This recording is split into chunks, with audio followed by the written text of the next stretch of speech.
depression, bullying, abusive parents, loss of a loved one, stressful job. The land of Tamriel was my only escape.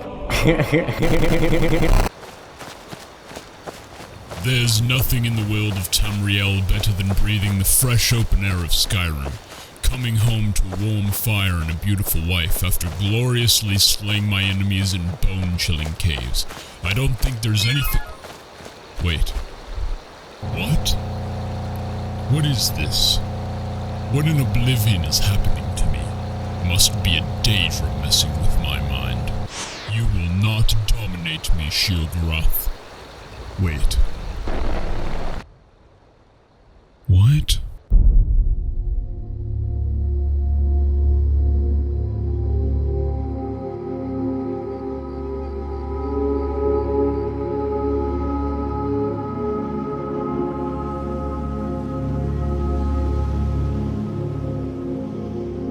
Stand up. There you go. You were dreaming. What's your name? The Elder Scrolls is not just a franchise, but an alternate universe to most of us. It has brought us endless emotion, from raging laughter at the silly bugs to the nostalgic ecstasy of the unforgettable atmosphere.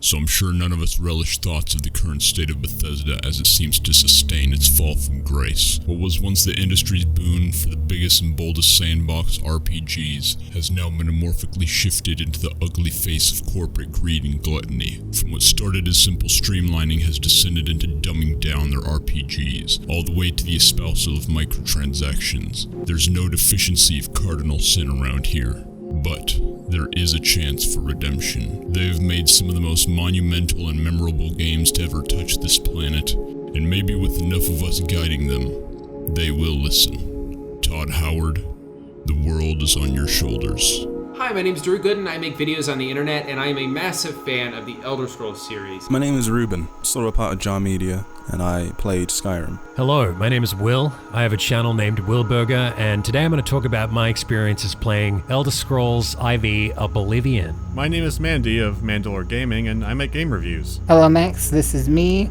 answering your questions in relation to Skyrim. Hello. So I'm going to give my opinions on the Elder Scrolls games. I'm an internet historian, and frankly, I owe everything I have to to Skyrim. My name is Reese, and I'm an alcoholic.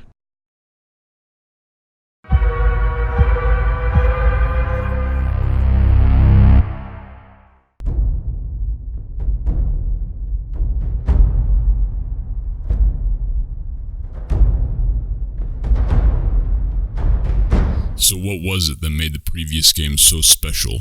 Was it the freedom and environments of Morrowind, or the RPG elements and quests of Oblivion, or the immersion and scale of Skyrim? Let's start with the most recent installment. Nope, not that one. Not that one either.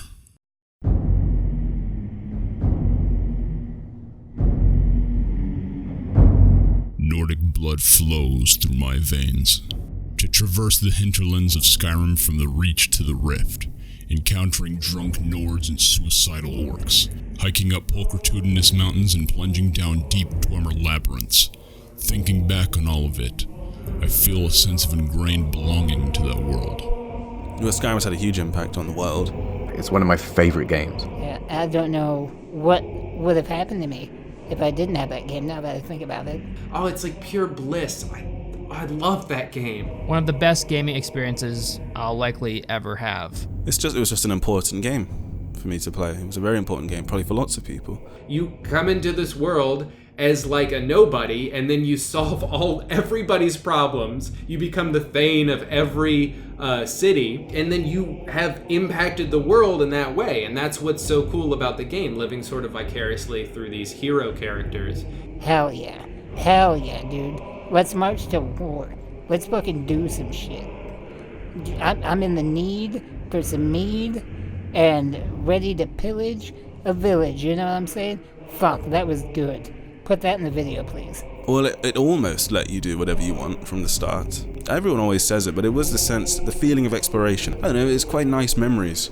You know, it takes me back. I had a bunch of shitty jobs growing up, so these games definitely helped forget about that for a second.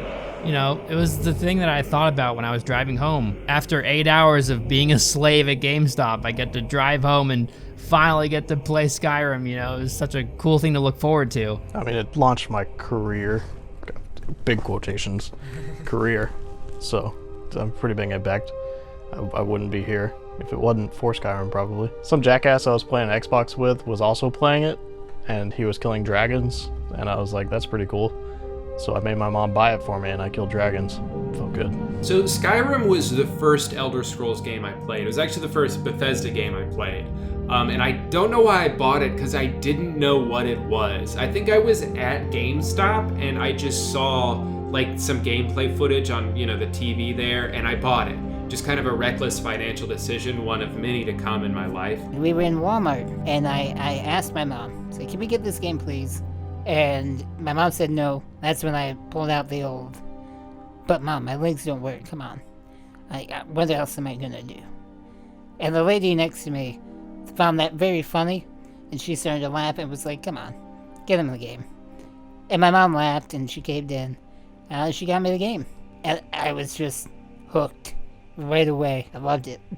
The first time I played the game, I got it for Christmas the year it came out. I remember the first time I saw it in action was watching Toby Turner play it, of all people. What you got, baby? And I just saw him going around a dungeon and interacting with his inventory, and I thought, wow, that's amazing. That's a serious RPG. I've never played a serious RPG like that before. And I brought it home, I started playing it, and I hated it for like the first couple hours, because I just remember being stuck in that first dungeon, like when you're escaping Helgen. I just got stuck, and I was like, why did I buy this game? I don't know what it is. And I got really mad, and I didn't play it for several more days. And then I tried it again, and I got out of the dungeon and spent like an hour going through the open world, opened up the map, saw how little of the world I had actually traveled in that amount of time, and thought, holy shit, how big is this game? And then like 200 hours later, I still hadn't played everything, but I absolutely fell in love with that game, and I had no expectations going into it. And I collected pretty much everything in the game, but it was a very good time. I guess it had a bit more significance to me then, because I guess, I don't know, it hooked me. I remember going around Solstheim for the first time thinking how amazing it was. That was totally alien to me. Elder Scrolls, Solstheim, that was a great time going around that map. The fact that there was this big, beautiful world with this, the music is so good. Just when you're walking around, the music's so good.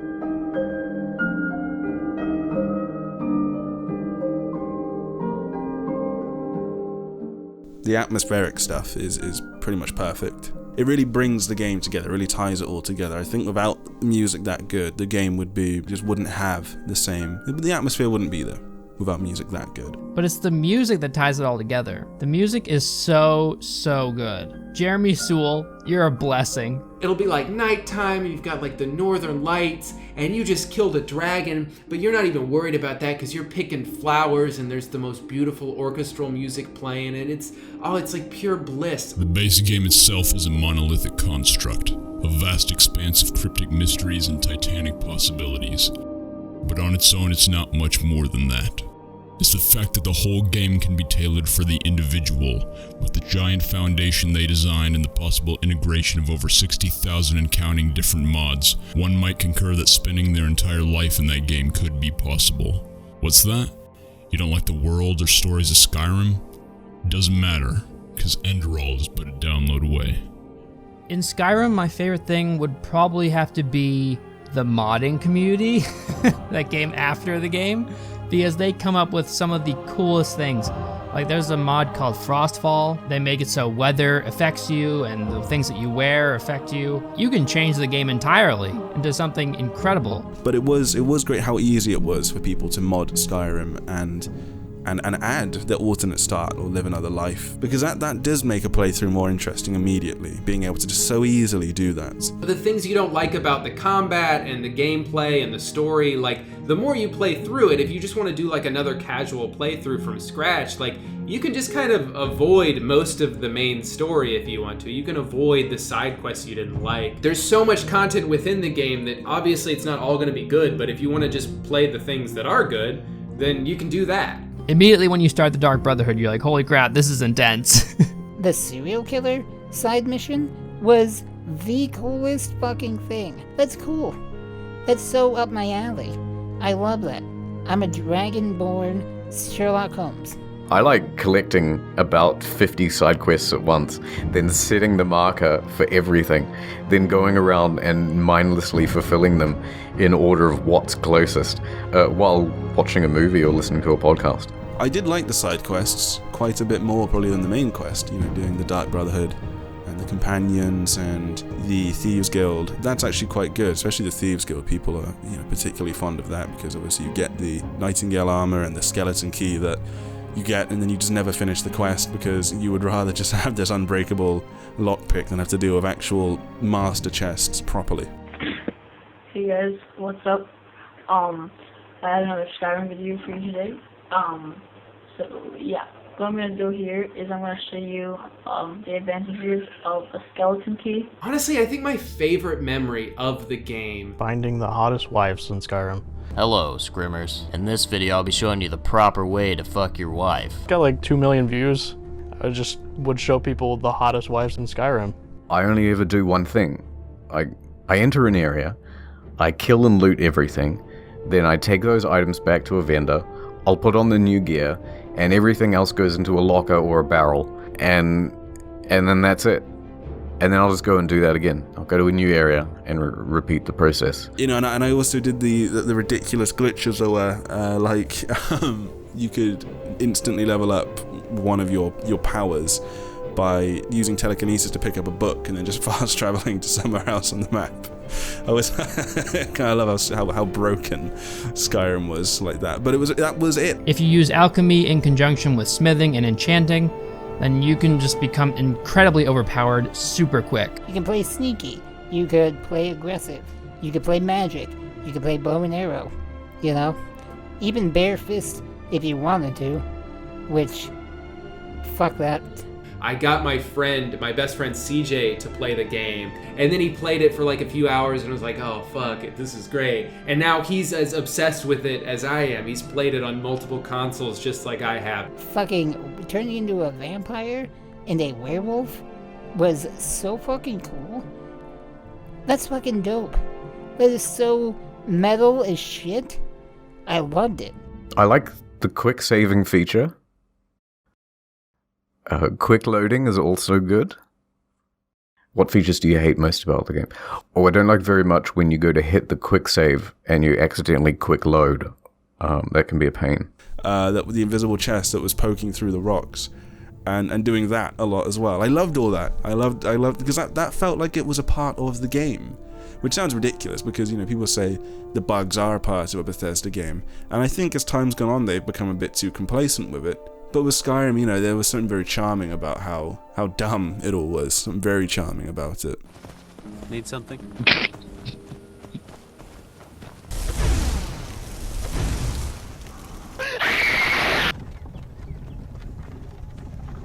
Oh god, no, no.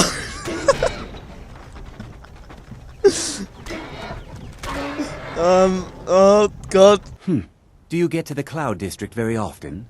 Oh, what am I saying? Of course you don't. I'll have you know that there's no pussy. People, you come to just know the bits of dialogue that they say whenever you walk near them. They should have had a lot more voice lines for the guards, because you run into guards more than anyone else, and they all say the same goddamn thing. I used to be an adventurer like you, till I took an arrow to the knee. Let me guess, someone stole your sweet roll? Every time I dump all my junk at the general store in Whiterun, do come back. Oh, I heard you're joining the Dawn Guard. A special delivery for your eyes only. And that's the Amazon delivery guy in Whiterun. Are you here to discuss the ongoing hostilities like the other great warriors? Bark, bark. I'm sworn to carry your burdens. Fuck Lydia. Lydia was a cunt. She was a fucking bitch. Your first companion, and she's just complaining? Fuck off. Do you know who I am? I'm the Dragonborn, baby. I remember the king. Swag. He was a bit of a cunt because he sat in his chair like I'm sitting in this chair. And the chair was way too big for him. I'd fill that chair a lot better. What are all the things you loved about the characters? Their loot? Everyone remembers how the Riverwood trader was the trader who, if you invested in, he would have 11,000 gold, and that made him the best person to go and barter with. But one time in one of my playthroughs, in my big one, a dragon just killed him. So that was that. Well, it's responsible for a lot of memes and references. It's kind of like The Simpsons of the video game world. You can kind of speak in Skyrim references. I used to be an adventurer like you. Then I took an arrow in the knee.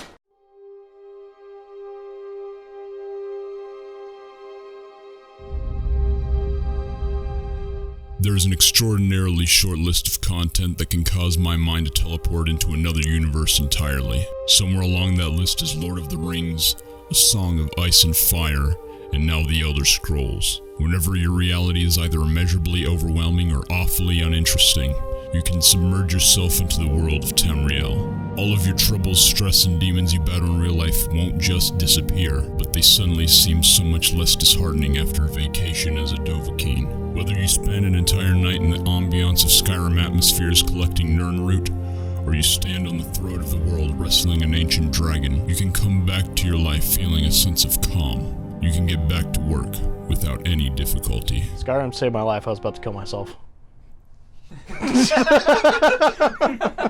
I remember at the time, Frederick Knudsen was constantly cyberbullying me.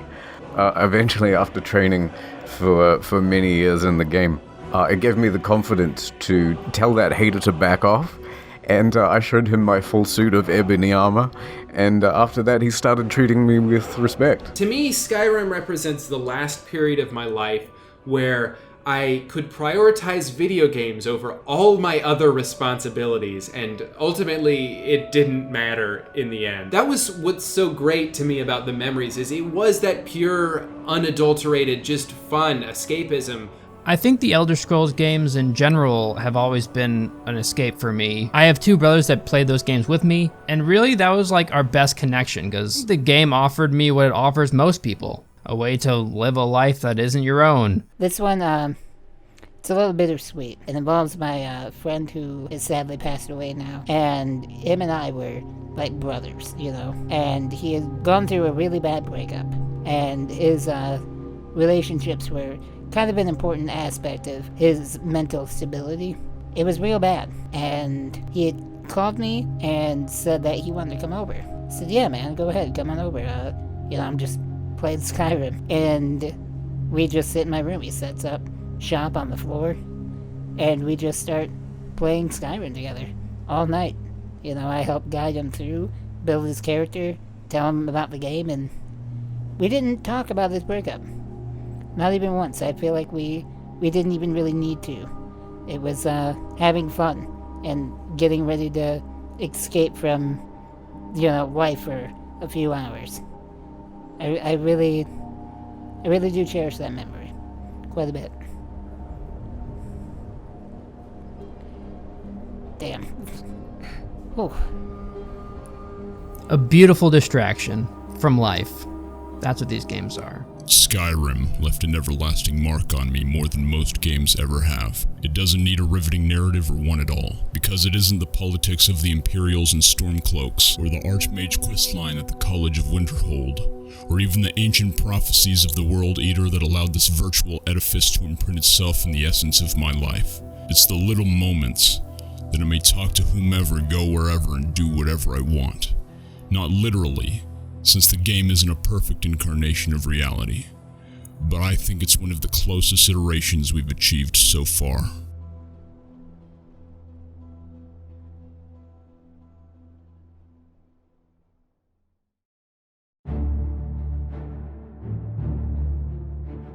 You're situated at the fringe of a cliff. It's dusk. Your Khajiit, Orc, Argonian, Elf, and Terran companions rest around a campfire sharing the spoils of glorious bloodshed behind you. Your eyes consume the astonishing scenery in front of you after a taxing voyage through a Daedric shrine. You feel a warm surge of bliss enkindle your heart. You think to yourself, this is fun. Nothing describes the longing to live out in the province of Cyrodiil, a world radiating with inventive fantasy, when we all realized we were powerful paragons of heroism just by laying our hands down on a keyboard, mouse, or controller. Oblivion is epic and emotional, without the sacrifice of its self-awareness. The game is hilariously silly and doesn't try to shy away from that, and yet, it was able to retain our earnest attention non-comically. What can you tell me about the impact the game had on you personally? Well, it gave me a job on YouTube, so that's pretty fucking cool. Except, you know, I have to tell girls at parties that I'm a YouTube Let's Player. That's my job. Yeah, I'll tell you a story. I told this on one of my streams, but it's interesting. I actually went into EB Games to buy Fable 2, and I think Fable 2 like came out on the same day or like the same week as Oblivion. And I got into EB Games and I was waiting in line, and I'll never forget this big Chungus, this big fat guy in front of me with a silver cape, I shit you not, he bought Fable in front of me. And then he walked off, and I got up to the counter, little 12-year-old me, hello, can I have Fable 2? And they're like, no, sorry, that guy just bought the last copy. And I looked at the big Chungus with the big silver cape, and he turned and smirked at me. I'll never forget that shit. So, yeah, I bought Oblivion instead. And, you know, it turned out to be an amazing game. I was really enjoying it, and I got my friend to buy it, and I was at his house, and we had a lot of fun with the character creator. For those who don't know, Oblivion has a really fucky character creator. You can really go nuts, which I think is an important feature of any role-playing game. Like, you can make reasonable-looking characters. I just think if it's a role-playing game, you should be able to get a little fucky if you want to. And I made it look really fucked. And then like he was doing something, and then he came back into the room. He's like, what have you done? And I turned the character to face the camera, and it was just the most like fucked thing. It looked like a human light bulb. I have this thing where when I laugh really hard, I like faint. I like pissed myself, and like I passed out, and I remember I hit my head on his desk and like concussed myself. I don't know why this is one of the best memories I have with the game, but there you go. Shame all the small Hi shows there. are gone. I guess they just couldn't compete.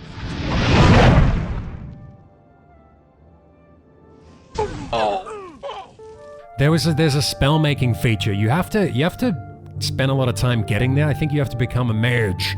But I thought that was cool. I liked how you could do that. There wasn't really anything that I didn't like. Maybe the disposition system. I thought that was kind of fucking stupid. I didn't really use it. For fuck's sakes, I fucking had enough!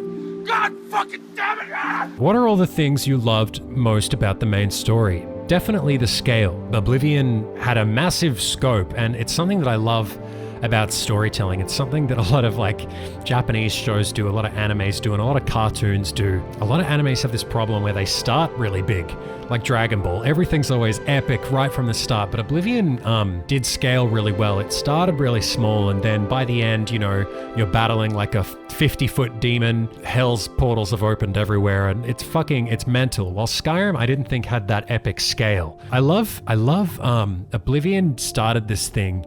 Morrowind did very tropey quests, but Oblivion started the side quest thing where you'd go on a quest, and it'd be like, go find the treasure of this pirate. And then it's like, oh, you get in the cave and it's not as it seems. Like all the pirates are dead and now their ghosts are there. Like the way they flip tropes and, you know, have a little bit of a surprise. I thought that was cool. And now that's just commonplace, I think, for side quests. But I liked that. Soldiers of Cyrodiil, the Empire will stand or fall by what we do here today. Will we let the Daedra do to Bruma what they did to Kavach? Will we let them burn our homes? Will we let them kill our families? No! Oh my god, I think the voice cast and the characters are better than Skyrim. Fucking Sean Bean? Unless you need something, let's continue on to Wayne Priory. No, Sean. No, okay? We're joining the Thieves Guild today. To Wayne Priory then. And obviously, you know, the adoring fan, the sex slave boy, the only companion that you get in the game. The adoring fan can die, but a lot of people don't know he resurrects every few hours of gameplay. So he'll just reappear suddenly in your game. Vi?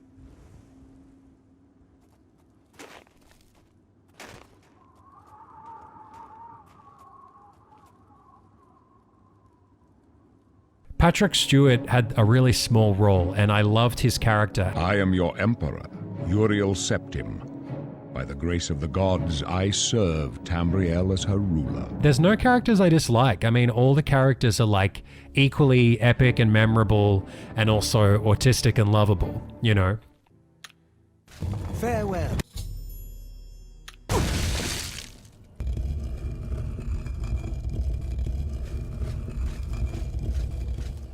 May you rest in peace.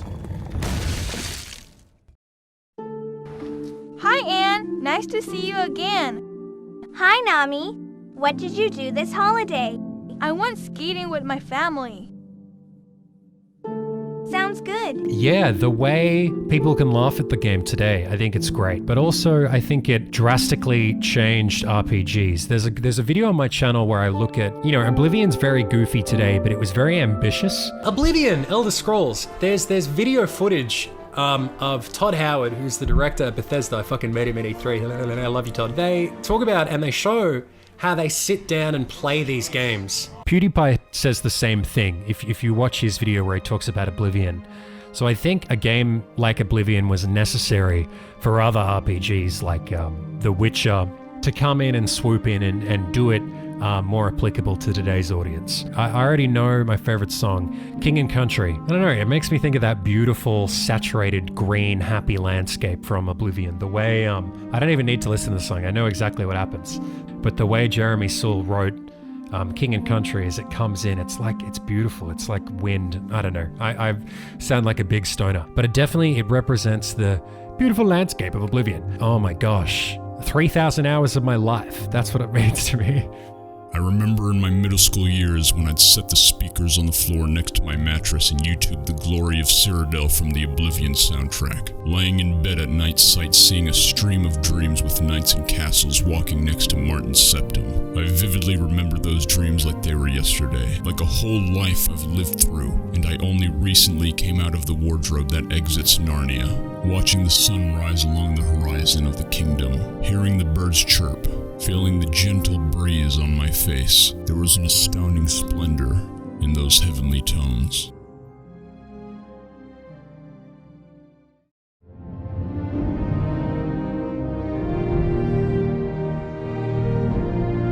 Without Morrowind, Bethesda would be buried 6 feet deep in 8th bankruptcy. This was their final fantasy.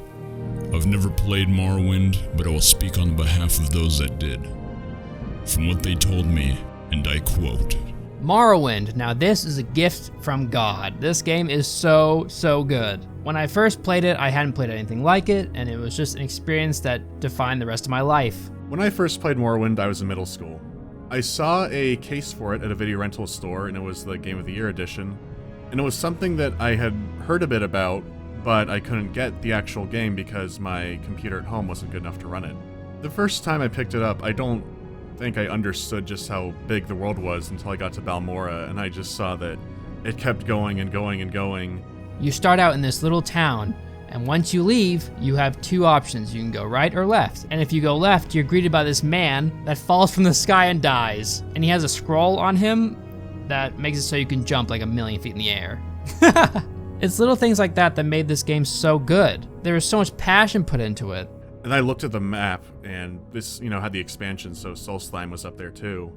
And I realized just how huge all of this was. I could interact with everything on a very, very micro level. Like the fact you could walk in a house and move things around, and it was on a landscape so big was just mind-blowing to me. It was something I was really looking forward to playing after school. At that time, Morrowind was a pretty awesome game. You can go back and play it now and you'd be like, oh my god, the combat is awful and stuff like that. But I think still to this day, there are a lot of things that Morrowind does right. When things were piling up, it was just this place where you could go and you could live out a completely different life and take things at your pace, and you didn't have something immediately due the next day. Just the sheer amount of stuff you could do was really appealing to me. One of my favorite memories of it was there's a fort in Solstheim called Fort Frostmoth, and I wanted to make that my house. So what I ended up doing was using a command spell to move everybody out of the house and move all the stuff out, and basically just move the Imperial Legion out of their own fort. At the same time though, I still said, I kind of want some NPCs I like around. and then I had to make like a area of effect command spell. And I was just gathering up this big posse. And I didn't realize until I actually got to the port to Solstheim that you could just fast travel them across. So I ended up having this kind of exodus across all of Vardenfell with this big train of NPCs following me, and I'd have to keep drinking potions and recasting the spell and turning it around. Because I had to get these people across the entire country and then across the sea so I could have some staffing at my house across in Solstheim. It was really funny looking back at how much time I essentially wasted doing this, but it just goes to show, it's like, oh, if you want to move out of a house and move in, that's your call. If you want to take some people across, that's your thing. There was just so much you could do.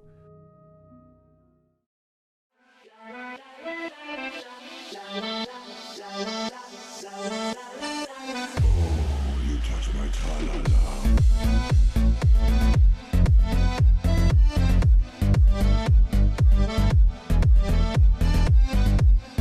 Oh god, the Gracious Curio or Gracious Curio. Some of the stuff he has you do to get like your stronghold. It's something I don't think you would do today. Like he wants you to like take off your clothes so he can like look at you, and he's always calling you like dumpling. And he's like, oh yeah, I'll give you the property deed. It's easy, but I just want a kiss. But it's something you wouldn't expect, and it's done intelligently. And it's done in a way that's really memorable.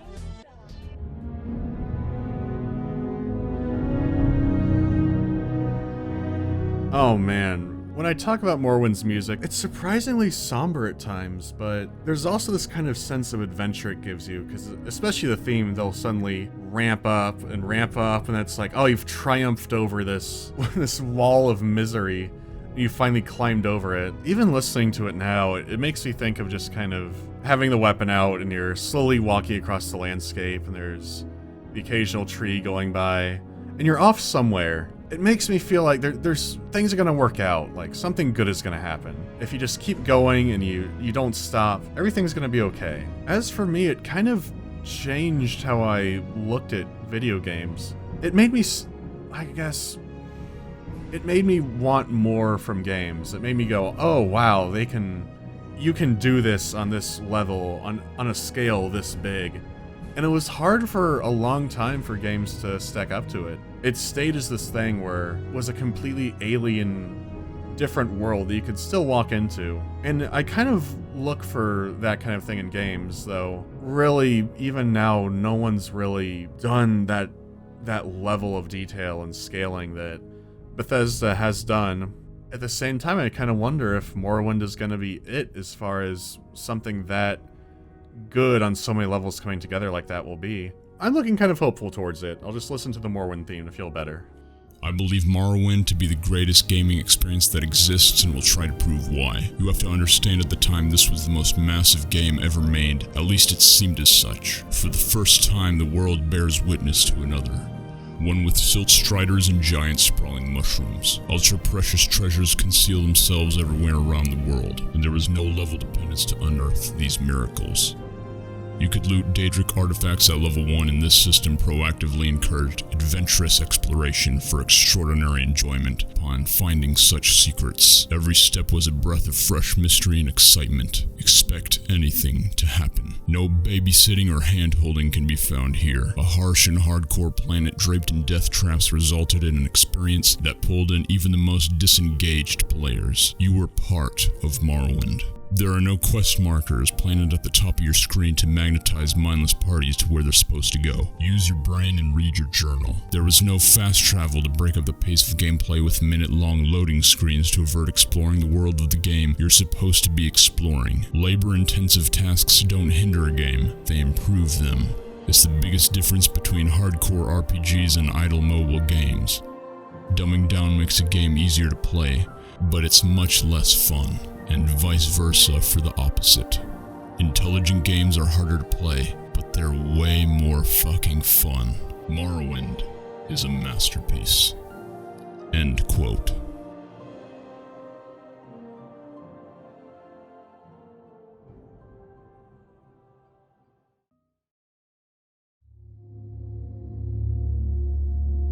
I think the basic nut of the game, which is I'm going to make the person I want to be, and then explore this world that is very real to me at the time I'm playing it, and fantastical. How does that game react to what I'm gonna do? And give me an outlet for whatever kind of character I want to play, and kind of that adolescent power fantasy of, you know, what I thought I was doing when I played Dungeons & Dragons. If anyone at Bethesda is watching this, take these words with you whenever you get back to work. If I had to give Todd Howard some advice for Elder Scrolls 6, I would say, just take Morrowind and do exactly what you did with Morrowind, but with better graphics and better combat and all that. Then you'll have a masterpiece, guaranteed. Make it interesting, make it fun, you know? Don't be afraid to have fun with these games. Make it weird. And sadly, that's missing from Oblivion and definitely from Skyrim. I hope it has a lot of the fantastical elements that Morrowind had. I hope that it tries to be different, because what I found most appealing about these games is that you can create your own story, you know? You can create your own character. You can do whatever you want with them. God Howard? Well, he was God Howard. Now he's kind of a little bit of a scumbag, but I don't like him so much anymore, because his philosophy is to take things away from the game now. He thinks he wants to simplify it, but makes them worse. Just more. Yeah, don't do what Todd Howard wants to do and make less. More. Don't voice protagonists, please, because it cuts down on all the amount of dialogue options you can have. And don't do what they did in Fallout 4 and make it where you have to be a good guy. That's the thing that sucks about becoming a Bethesda fanboy from Skyrim and previous Fallout games, is they've kind of let everyone down since then. And I want to trust that Elder Scrolls 6 is going to be good, but it's so hard to with their track record now. And it's just like, is it going to happen? I don't want to play Skyrim 2 online. I want to have my own experience. I control the environment. I have the ultimate decision on what happens to the world. Things that would take it to the next level would be a more modernized dialogue system, sort of like some previous Fallout games where you have more choices. I think that would be great. To my memory, Skyrim was very linear. I mean, obviously you could branch out and do kind of whatever you wanted, and you didn't have to do everything, but with certain quests, you didn't really have a ton of choices within those quests. So having choices that would kind of branch out the game in more directions would be really cool. It really wasn't pushing the limit of extensive combat. It was very just chocolate and vanilla. It didn't give you anything fancy. Could benefit more from getting that sword play in there. You know, maybe the gameplay isn't too fun. It's sort of just click and cast spells. I don't like fetch quests. I don't like quests where they send you into a dungeon to get something. Knights of the Nine had that. It's not part of the main story, it's a side quest. But Knights of the Nine had really shitty fetch quests, and it's shit. I don't think it's a good DLC at all. A lot of people say Knights of the Nine's a good DLC. It's not, it's atrocious, in my opinion. People can still enjoy things and laugh at them. Like, we're seeing a lot of shit like Deadpool that breaks the fourth wall, a lot of violent stuff that's marketed for kids. Rick and Morty's a great example, like adult themes in kids' animated shows. Like, I think if you can look at all the really silly NPC dialogue in Oblivion and laugh at it, it doesn't necessarily make it a problem. I think it's enjoyable. I don't like the difficulty in it. I think the difficulty settings are particularly rubbish, because it's not real difficulty scaling. It's just enemies kill you in 1 or 2 hits and you deal very little damage, and that's not really difficulty. That's just silly. Enemies don't respond a great deal to your attacks.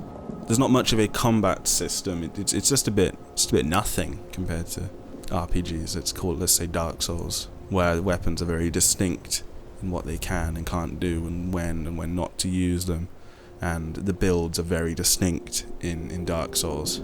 I want to see greater depth in the combat and the builds and the customization of armor, because Skyrim, you know, it was just everyone gets Daedric armor, or maybe the Stalrim set, the Deathbrand set in the DLC. That was it. It just didn't feel like there was a great deal of variety. Bethesda games lack quite often anyway, lack the variety of choice, but they're not quite as deep, shall we say, as The Witcher 3, for example. But The Witcher 3 is almost an unfair one, just because of how brilliant that game is. It's kind of an exception to the rule. If the story just needs to be I think an effort needs to be made with it. It needs to not be this perfunctory effort that they just sort of tie on at the end, you know, where they've made a big map, so they're like, well, now we need to just throw a story in there.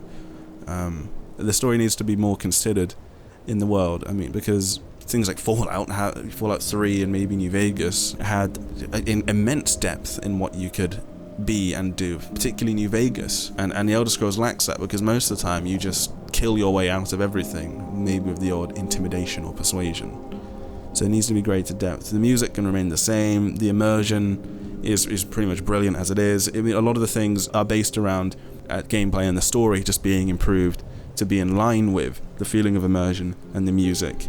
For 6, I'd like it if they included multiple path quest lines, especially for the main quest where you could actually go out and join the bad guys. In Morrowind, I remember feeling very disappointed when I learned that you couldn't actually go out and join the 6th house, so I thought maybe that'll change in later games, but it never did. So having some variety of where you can go and making replayability with a different character even better, I'd like to see that. I know this was a Fallout 4 thing, but I hope they completely abandon that idea of having a voiced protagonist. It really limits the amount of stuff you can do, it limits the amount of content you have. Just implementing voice acting in general to a game that big for everything is already monumental and cuts down just how much you can do. And a lot of the responses end up going in the same direction anyways, so that was kind of a waste. Actually, now that I think about it, the whole engine, they really need to seriously overhaul that thing or just completely dump it, because it's really showing its age. I mean, when you have Fallout 76 having some issues and trace files from Morrowind, it might be time to build something new. I hope that they try to make the story more interesting and they make the characters more interesting, and that they have some nuance to them, and they don't try going the route of appealing to as many people as possible with something very safe and very generic, which I feel like Skyrim had that issue. At the same time, it's like, no matter what they do with the story, people are gonna buy it in droves regardless because of their reputation, so I hope they don't think that, oh, if we make the story and we make characters too strange, then people aren't going to they're not gonna wanna play it. If we make our environment too different than generic fantasy, people aren't gonna wanna see what it's about. I think that if you have that huge amount of player base there, I think you can move forward with it.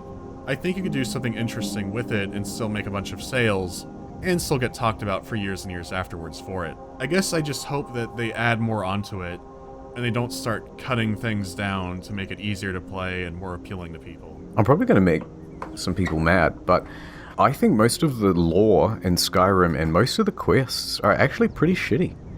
I love the game. I really enjoy playing it. But have you ever tried to sit down and actually read the books in Skyrim? I have a few times, and holy shit, they're bad. Like, everything is broken into these different ages, and then you kind of have to know what happens in every age. And by doing that also, it's not like a set number of years. So like age 1 is 100 years and age 2 is 100 years. It goes like age 1 is 436 years, and then age 2 is an unspecified number of years, and it's, oh, for fuck's sake. And so it makes the sequence of events impossible to discern. And then all the stories are written in this kind of piecemeal, detail way. So you have to know like 200 things until you can start enjoying a single one of them. Because otherwise, you spend the whole time going, oh, Grogam Gogalash did such and such, and you go, who the fuck's that? And then they go, in the something something arena. And you go, oh, interesting, where's that? During the something something era. When the fuck is that?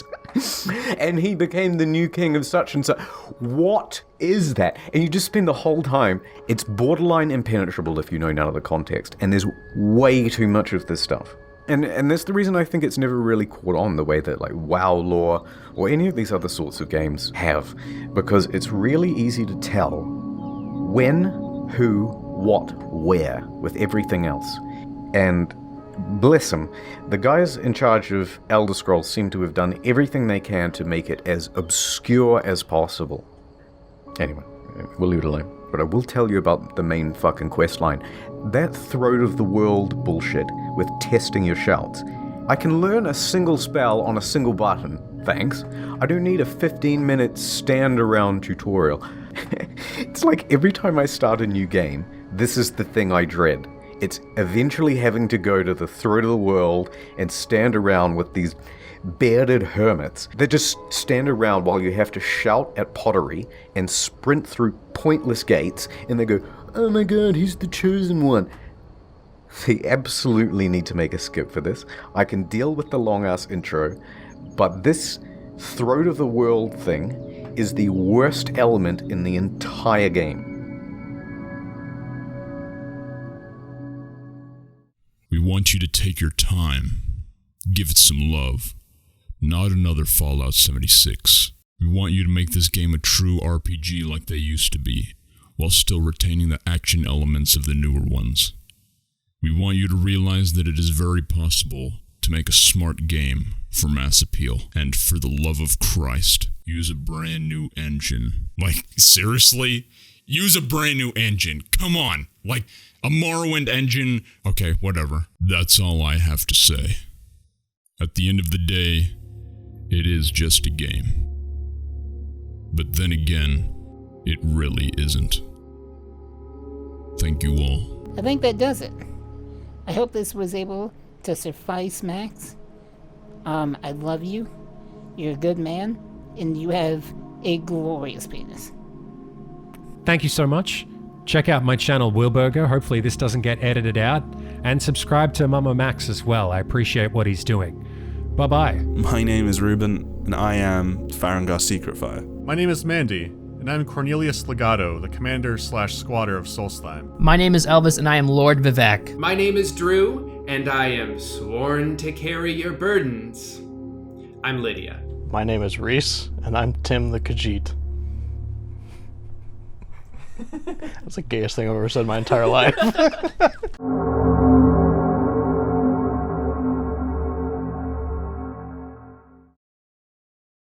If you enjoyed the video, go to my Patreon and give me money for it, because YouTube sure as hell doesn't pay me. No doki doki, you're a homo okie dokie audio air scared of me, cause I'll abuse him terribly, and you're Hispanic swine sky 69 underdog, suck my cock, Sir Lich, don't make me laugh, more like Sir Aslick, that's a fact. Leslie Sulfate Rivet's giblet seems like I killed it from a skillet, sir, my silver platter, need him and throw up and beat off. Thank you all.